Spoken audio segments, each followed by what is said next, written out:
It's an expression of life. It's the consequence of death.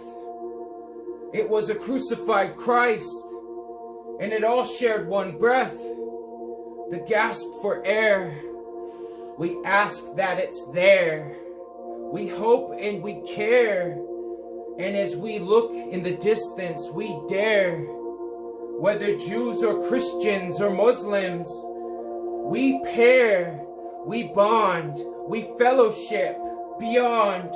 But the self-isolation that has dawned in my basement has me see what a spent force this humanity, when all we could be if we truly lived to be the ones who gived and gave, and all that came through brave apostles and prophets, those who did not stop it to expose and tell of the topic of Christ in the Messiahship, choosing life but dying.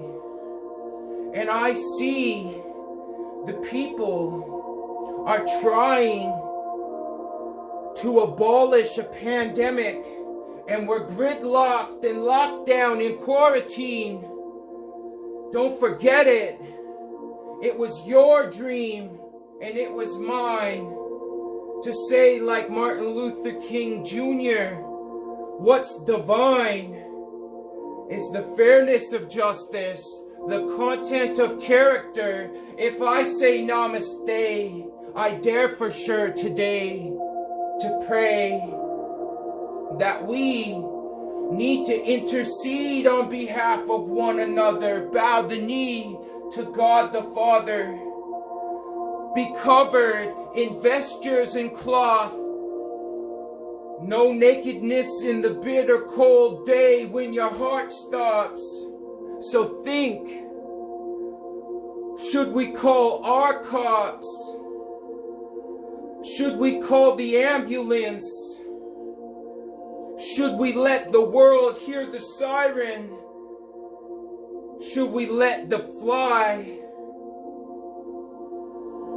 look at the passerby and love thy neighbor as thyself and thy God above all else?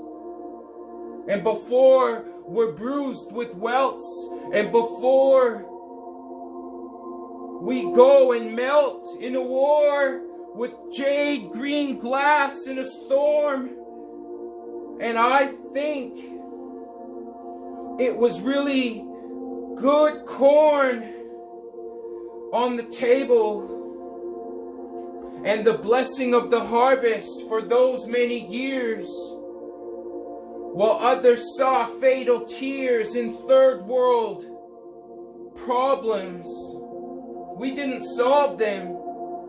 And this coronavirus spreading, I guess people had been letting it pass through their hands to another man.